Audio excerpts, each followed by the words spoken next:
साथियों सलाम, नमस्ते, सत श्री अकाल और जय भीम जोहार।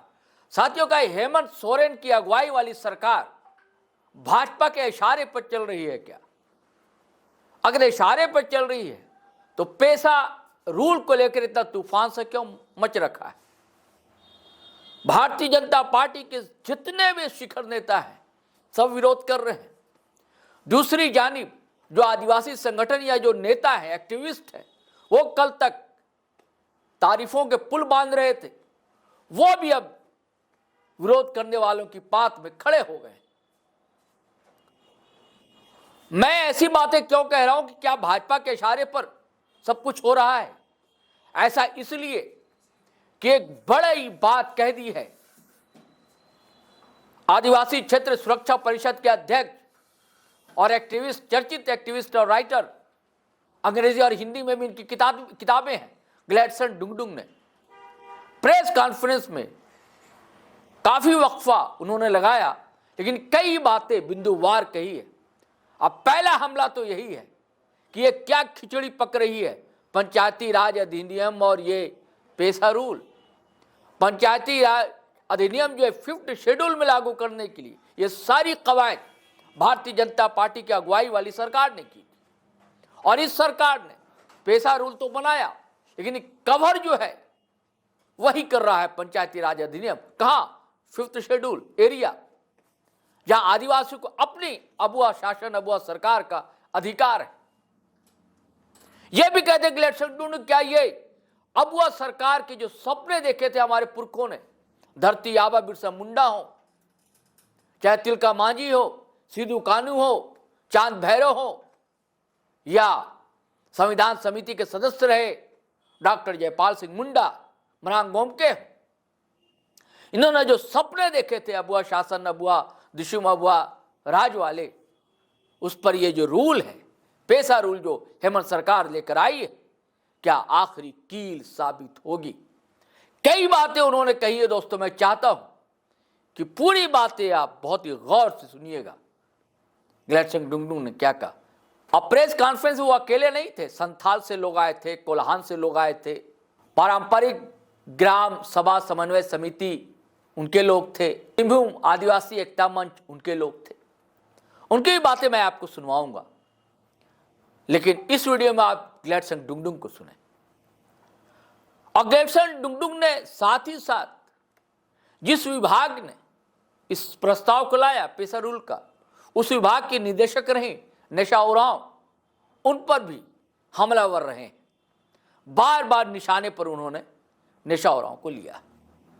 चलिए आप सुनेंगे ग्लैडसन डुंगडुंग, लेकिन आपसे गुजारिश है दोस्तों कि आप पहली बार हमारे चैनल पर आए तो सब्सक्राइब कर लें, ज्वाइन बटन दोस्तों दबाते नहीं हो, और वीडियो तो धड़ाधड़ फटाफट खटाखट शेयर कीजिए, लाइक कीजिए, कमेंट कीजिए, क्योंकि बिंदुवार ग्लैडसन डुंगडुंग ने सारी बातें रखी हैं और क्या डिमांड है, क्या होना चाहिए, कैसे हमारे पुरखों का सपना साकार होगा, ये भी एक मैप उन्होंने बताया है। से माननीय पूर्व मुख्यमंत्री रघुवर दास ने लैंड बैंक बना के पारंपरिक ग्राम सभाओं का सारा जमीन को जो है कि लैंड बैंक में डाल दिया था। उसी को ये लोग जस्टिफाई करने के लिए जो है कि ग्राम सभा का अधिकार छीन लिया। और आप सोचिए कि यह दुर्भाग्य है, ये कह रहे हैं कि ग्राम सभा दावा कर सकता है। आप मान लीजिए पारंपरिक ग्राम सभा जिवरी, उसके अंदर में मान लीजिए खेल का मैदान है, तो ग्राम सभा को दावा करना पड़ेगा। बताइए, जो गांव का ग्राम सभा का ये अपना है, मालिकाना हक है, उसको ये लोग ये किए हैं। और इसमें जो है बालू को देखिए कैटेगरी 1 और 2 में बांटा गया।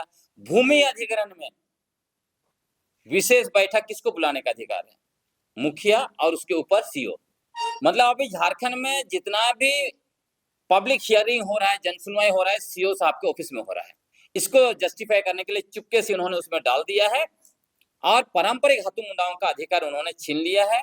यह मूल रूप से पेशा कानून 1996, सुप्रीम कोर्ट का नियम गिरी जजमेंट 2013 और समता जजमेंट 1997 का घोर उल्लंघन है। सातवीं बात हम कहना चाहते हैं कि जब से पेशा नियमावली विगत वर्ष से उस पर जोर पकड़ा, तब से पेशा कानून 1996 को लागू करने के बहाने यहाँ पर पुरजोर सांप्रदायिकरण करने की कोशिश की गई और अभी भी की जा रही है, जिसमें प्रमुख भूमिका मैडम निशा उरांव जिस संगठन का उन्होंने स्थापना किया है, रूढ़ी जन आदिवासी समन्वय समिति की है।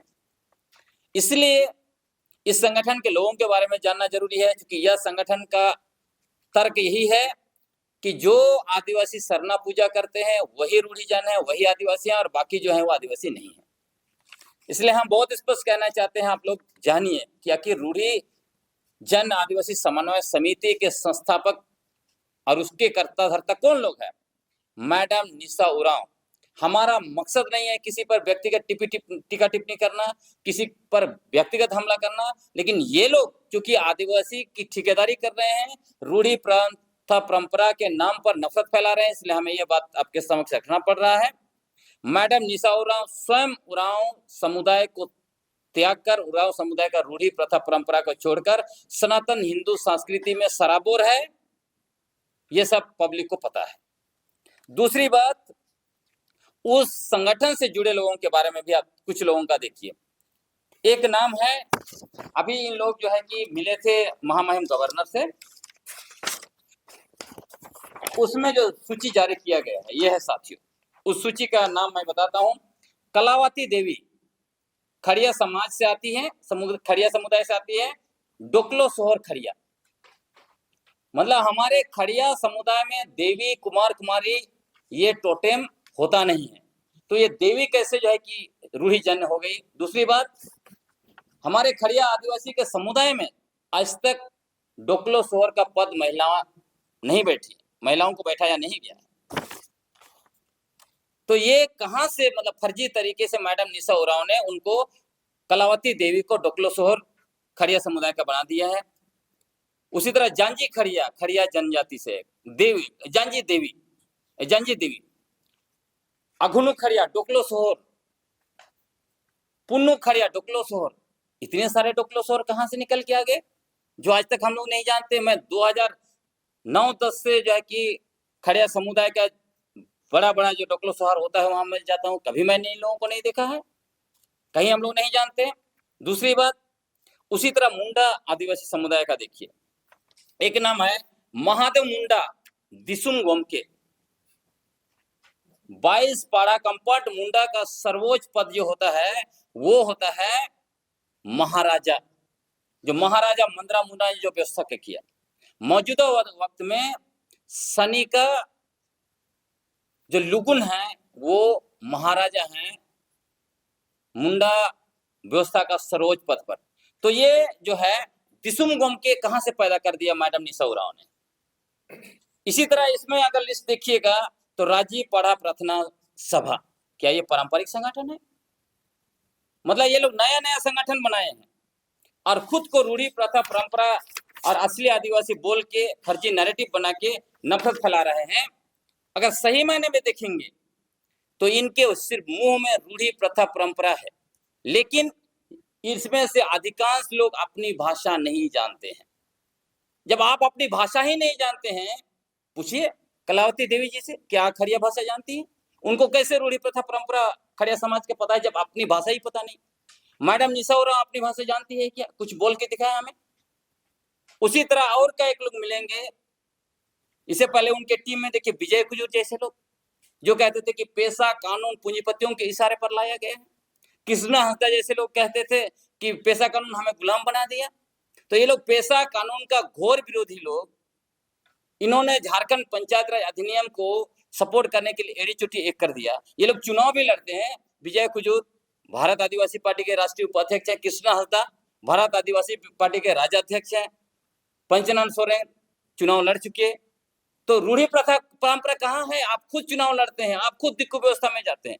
तो इनके पास आदिवासी भाषा नहीं है, भाषा नहीं बोलते हैं, पेशा नहीं है, पूरा जीवन शैली देखिए कैसे जीते हैं।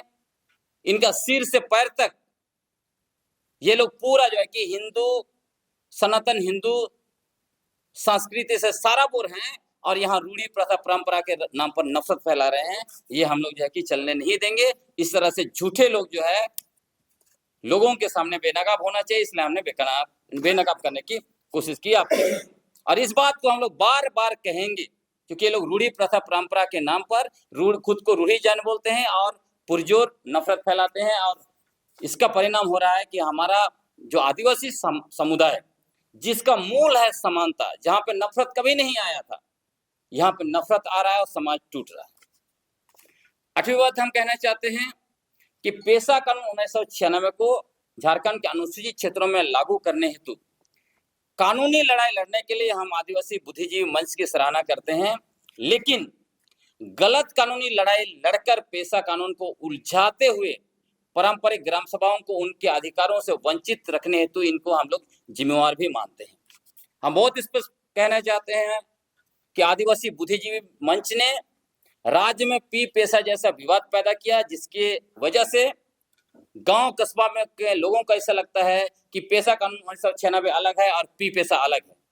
इन्होंने पूरा भ्रम फैलाया है, जिसका इन्हें जिम्मेवारी लेना चाहिए। दूसरी बात, इन्होंने झारखंड पंचायत राज अधिनियम 2001 की संवैधानिक वैधता को चुनौती देने के बजाय पेशा कानून 1996 का धारा 4O के तहत स्वशासी परिषद को लेकर एक तरह से विवाद पैदा किया, उलझाया, और उसको लेके दूसरे लोग भी आरोप प्रत्यारोप लगाते रहते हैं। और जब सुरेन केस में स्पेशल आपको हम बताना चाहते हैं, सुरेन केस में जब माननीय झारखंड हाई कोर्ट ने स्पष्ट कहा कि जेपीआरए 2001 में पेशा कानून 1996 के सारे प्रावधान समाहित किए गए हैं, तब आदिवासी बुद्धिजीवी मंच ने यह जानते हुए भी कि पेशा कानून के मूल प्रावधान इसमें समाहित नहीं किए गए हैं, उन्होंने सुप्रीम कोर्ट में इसे चुनौती नहीं दिया और दोबारा पेशा कानून का धारा 4O को ही लेकर उन्होंने कहा कि एक नया कानून बनाइए। जब कानून ऑलरेडी है उसमें नया कानून बनाने जाएंगे तो क्या होगा, सुप्रीम कोर्ट ने खारिज कर दिया। और इसी को लेकर पंचायत राज विभाग के अधिकारी उछल कूद करते रहे कि हार गए ये लोग, पेशा जेपीआरए जो है कि अनुसूचित क्षेत्र के लिए कानूनी वैध है। तो इसलिए हम लोग जो है कि जिम्मेवार मानते हैं कि कहीं ना कहीं आदिवासी बुद्धिजीवी मंच ने जानबूझकर ऐसा किया या क्या किया, उसका जवाब वो लोग देंगे। लेकिन हम लोग उनको निश्चित तौर पर, यदि 25 वर्षों तक इस राज्य में पेशा कानून विधिवत रूप से लागू नहीं किया गया, पेशा कानून जो है उसको लागू करने के बजाय जेपीआरए थोपा गया और पारंपरिक ग्राम सभा, जो अनुसूचित क्षेत्रों में लगभग 16,000 ग्राम सभा है, उनके अधिकारों को छीना गया। अनुसूचित क्षेत्रों में बाहरी जनसंख्या भर गया, यहाँ की जमीन, इलाका और प्राकृतिक संसाधनों पर खनिज संसाधनों की लूट हुई है। तो इसमें निश्चित तौर पर आदिवासी बुद्धिजीवी मंच भी एक जिम्मेवार है। 9वीं बात हम कहना चाहते हैं कि इन दिनों आप देख रहे हैं कि झारखंड के प्रमुख विपक्षी पार्टी भाजपा पेशा नियमावली को लेकर पुरजोर तरीके से सांप्रदायिकरण करने की कोशिश कर रही है। इसलिए सच्चाई जानना चाहिए कि भाजपा सरकार ने, भाजपा के 3 पूर्व माननीय मुख्यमंत्रियों ने, माननीय बाबूलाल मरांडी, माननीय अर्जुन मुंडा और माननीय रघुवर दास जी, इन्होंने राज्य में 13 साल 63 दिनों तक शासन किया।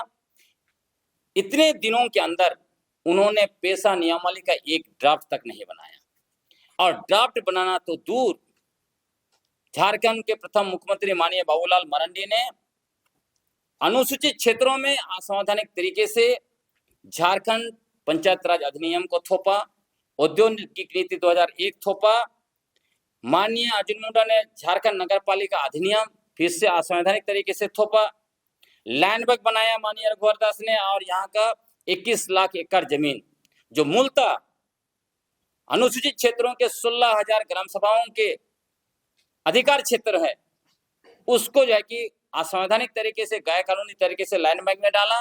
इसके अलावा सरना, मसना, जहरथान, दसौली, हजारों की संख्या में उसको लैंड बैंक में डाल के पूंजीपतियों के लिए सौंप दिया।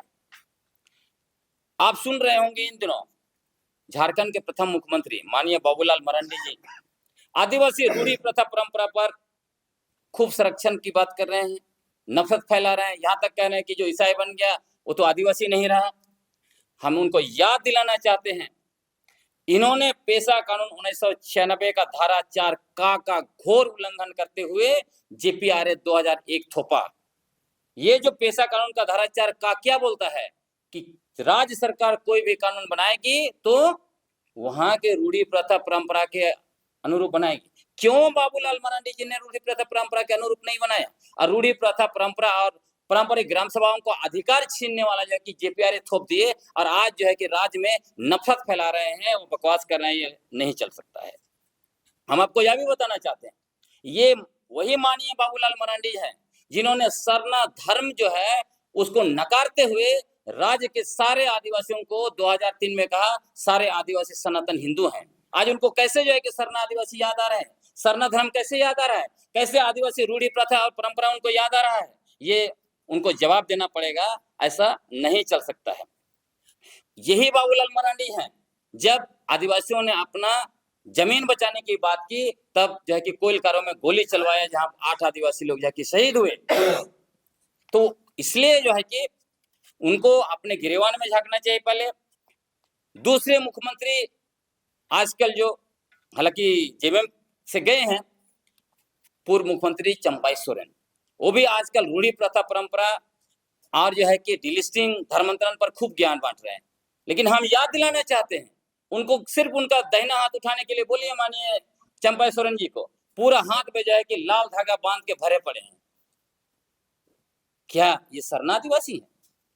जब खुद आप जो है कि सनातन हिंदू धर्म में सराबोर हैं, आपने रूढ़ी प्रथा परंपरा को त्याग दिया है और नफरत फैलाने के लिए आप धर्मांतरण और जो है कि डिलिस्टिंग और इसका नाटक करेंगे, ये नहीं चल सकता है।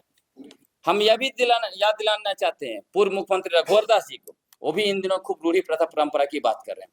उनको हम याद दिलाना चाहते हैं, जब 2014 से 2019 तक उनका शासनकाल था, क्या किया? भूमि अधिग्रहण में पारंपरिक ग्राम सभाओं का 80% जो से था उसको घटाकर 30% किया था।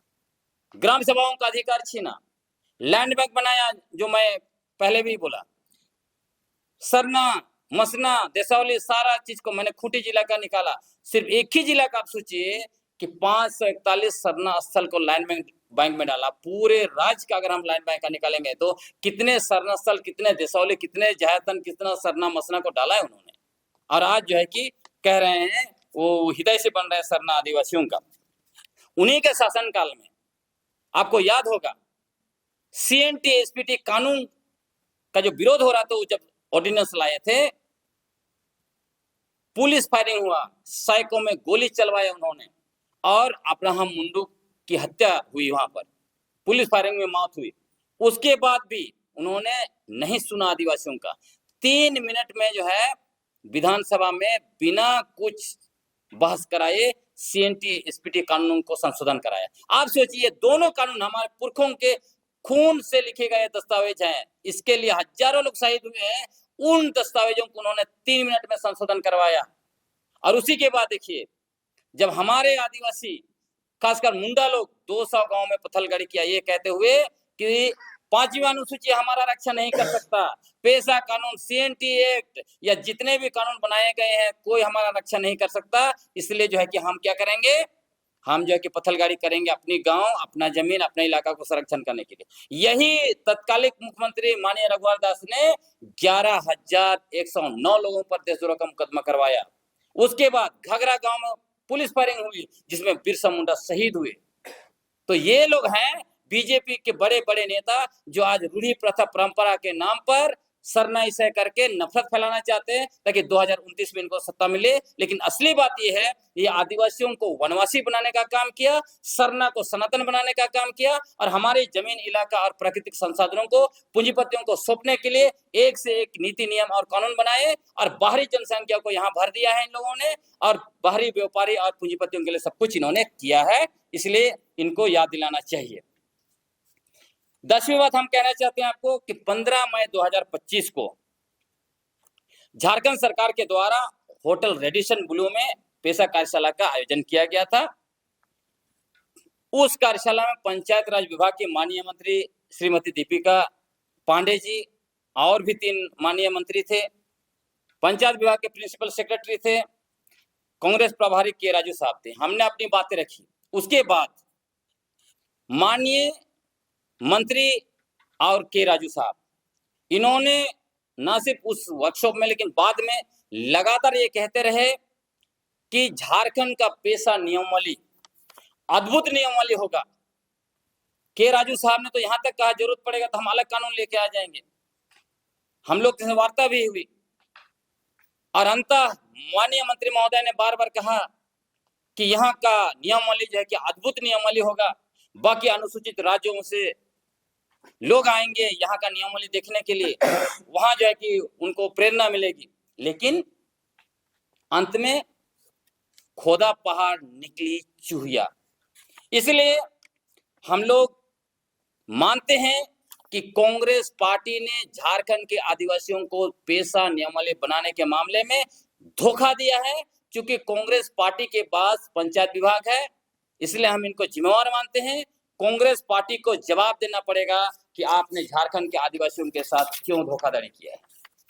अंत में साथियों, झारखंड सरकार से हमारी मांग है, अबुआ सरकार से मांग है कि ये मांग जो है कि वो पूरा करे। पहला मांग हमारा है कि झारखंड उच्च न्यायालय के द्वारा जनहित याचिका संख्या 4456-2021-49-21 एवं 15-89-2021 के मामले में 29 जुलाई 2024 को राज्य सरकार को दिए गए परामर्श के आलोक में पेशा कानून 1996 के सभी 23 प्रावधानों के अनुरूप पेशा नियमावली बनाया जाए, या फिर जो नियमावली बनाया गया है उसमें समाहित करके जल्द से जल्द अनुसूचित क्षेत्रों में लागू किया जाए। आप असंवैधानिक तरीके से काम जारी नहीं कर सकते हैं।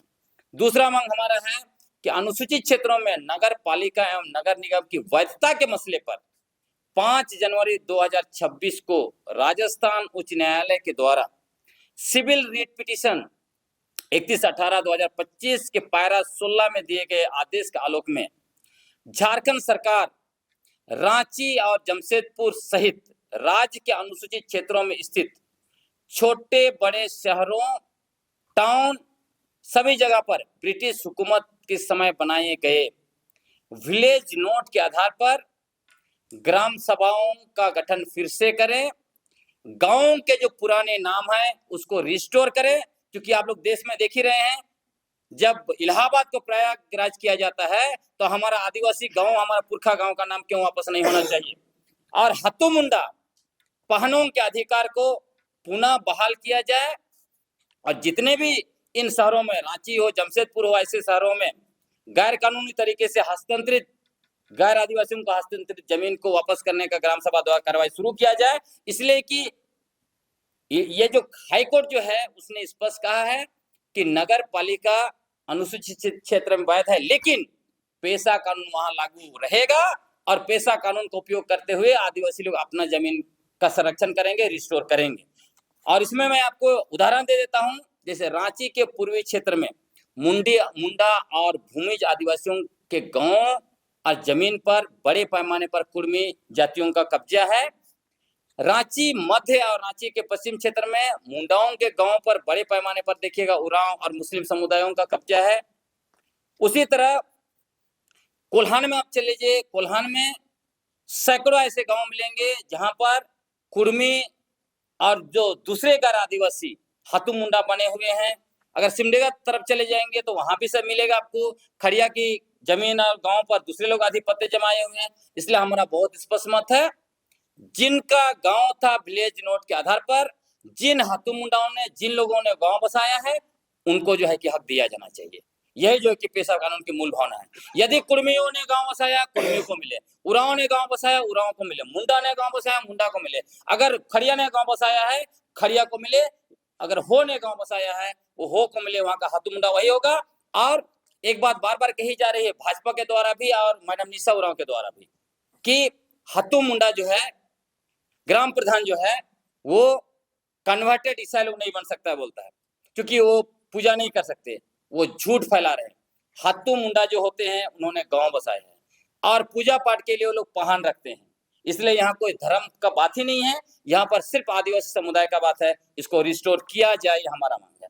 तीसरा मांग है, पेशा कानून 1996 के आलोक में राज्य के अनुसूचित क्षेत्रों में पारंपरिक ग्राम सभा एवं आदिवासियों के अधिकारों के संरक्षण हेतु सुप्रीम कोर्ट के द्वारा दिए गए Samatha judgment 1997, Niyamgiri judgment 2013, Wilkinson rule 1937 1837, CNT act 1908, SPT act 1949, वन अधिकार कानून 2006 एवं राजस्थान उच्च न्यायालय के जो तत्कालीन आदेश जिसका मैंने जिक्र किया उसका सख्ती से लागू किया जाना चाहिए।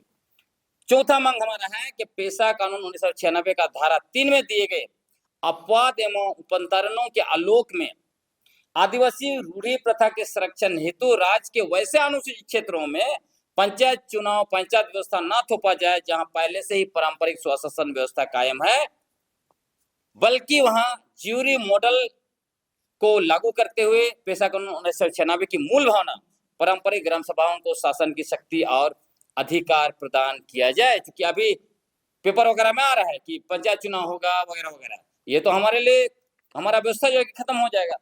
इसलिए पारंपरिक स्वशासन व्यवस्था है उसको बरकरार रखने के लिए काम किया जाना चाहिए। सिर्फ ये बोलने से नहीं होगा कि ग्राम सभाओं को हम अधिकार दे रहे हैं, सशक्त कर रहे हैं। आप ना फाइनेंशियल अधिकार दे रहे हैं, ना उसको शासन की शक्ति और अधिकार दे रहे हैं, ना कार्यकारिणी बना रहे हैं। और जानते हैं हमारा ज्यूरी मॉडल को, इनको लगा कि ज्यूरी मॉडल तो बहुत बड़ा चैलेंज है, तो अबुआ सरकार ने बहुत ही चालाकी सतीरी गेम किया है। नियमावली आप उठा के देखिएगा, एक चैप्टर जो पिछला मैडम निशा उरांव का ड्राफ्ट था उसमें 8 समिति बनाने का उसमें व्यवस्था किया गया था। अभी का जो उन्होंने पारित किया उसमें 8 समिति को एकदम चैप्टर को ही हटा दिया ताकि ये लोग ज्यूरी मॉडल को जाए कि मांग करेगा तो हम बोलेंगे तो या तो समिति गठन करने का कोई बात ही नहीं है। तो सोच लीजिए कि कितना ज्यूरी मॉडल से अबुआ सरकार डरी हुई है, लेकिन हम लोग छोड़ेंगे नहीं। कोई भी ग्राम सभा, पारंपरिक ग्राम सभा स्वीकार नहीं करे इसको। अभी पारंपरिक ग्राम सभा समन्वय समिति के अध्यक्ष उस पर बात करेंगे। पांचवा जो डिमांड हमारा है वो यह है कि अपने निजी, आर्थिक और राजनीतिक हितों को साधने हेतु पेशा कानून 96 का सांप्रदायिकरण करते हुए संवैधानिक मूल्यों पर हमला करने वाले आदिवासी समुदायों, सामाजिक राजनीतिक अगुवा, संगठन और राजनीतिक दलों के ऊपर कानूनी कार्रवाई किया जाना चाहिए। कहने का मतलब कोई भी नफरत ना फैलाए, क्योंकि आप जो है कि जो भी डिमांड कीजिए दिक्कत नहीं है। आप डेमोक्रेटिक तरीके से डिमांड कीजिए, चाहे वो डिलिस्टिंग का हो, चाहे रूढ़ी प्रथा परंपरा, जिस पर भी बात कीजिए, लेकिन दूसरे समुदाय को निशाना बनाते हुए, नफरत फैलाते हुए सिर्फ अपने निजी राजनीतिक और आर्थिक हितों को साधने के लिए ये सब करेंगे, ये सही नहीं है, ये संवैधानिक नहीं है, ये संविधान के बेसिक प्रिंसिपल के खिलाफ है।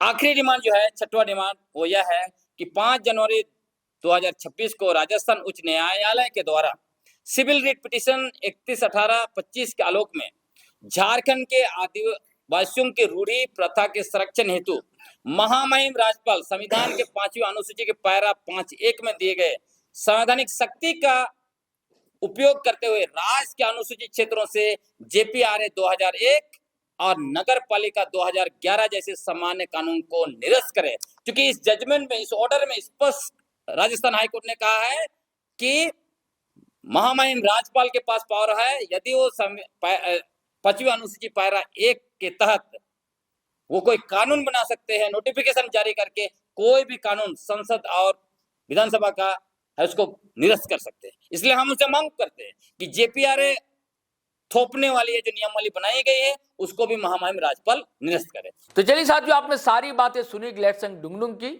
हम फिर नए वीडियो के साथ हाजिर रहेंगे, लेकिन आपसे गुजारिश है कि अगर आपने हमारा चैनल सब्सक्राइब नहीं किया तो कर लीजिए। अब वीडियो हमेशा की तरह खटाखट फटाफट धनाधन शेयर कीजिए, लाइक कीजिए, कमेंट कीजिए। चलिए चलते हैं। जय हिंद, जय भारत।